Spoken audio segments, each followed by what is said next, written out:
2020 жылы, 2019 жылы конкурстан ұтып алған көптөгөн строительный компаниялар социалдык объекттерди курганда. Ошондо Акылбек Сөнбековичтин өзүнө суроо берген элем.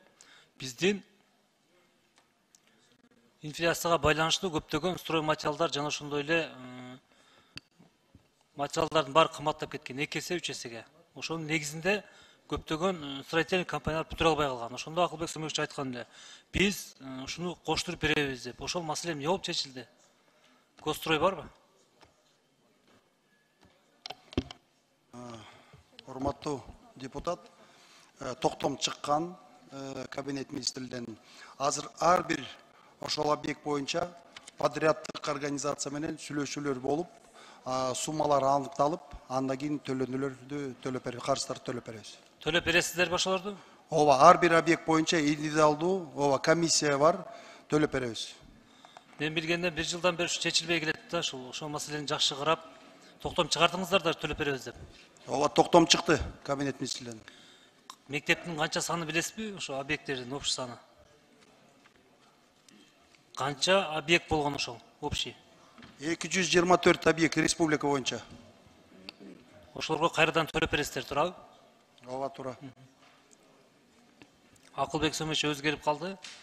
Акылбек Сөнбекович, негизинен биз азыр 2021-де карап көрдүк, чындыгында биздин бюджет көтөрүлдү, өстү. Чындыгында аткаруу бийлигинин алдыга кетип баратканы, айлыктардын көтөрүлгөнү жана башкаларды көрүп турабыз. Өзүбүздүн көргөн көзүбүзгө биз таанып алышыбыз керек. Чындыгында өсүп болуп атат.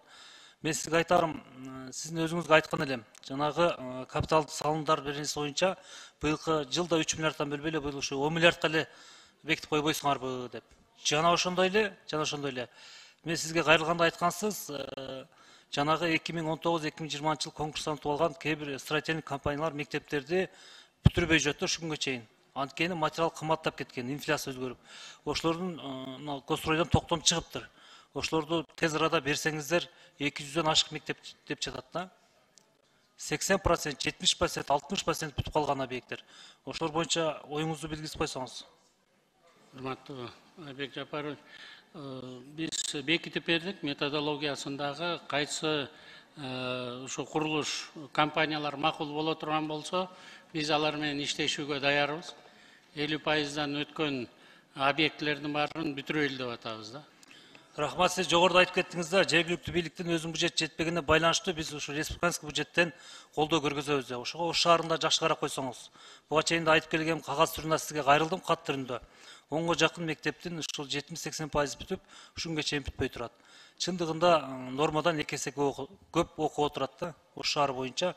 Жана ошондой эле Ош шаарынын ичиндеги жолдор, мисалы Арабан, Ноокат районун бириктирген жол боюнча 9 км 200 метр боюнча жапалак. Ошол боюнча да карап койсоңуздар.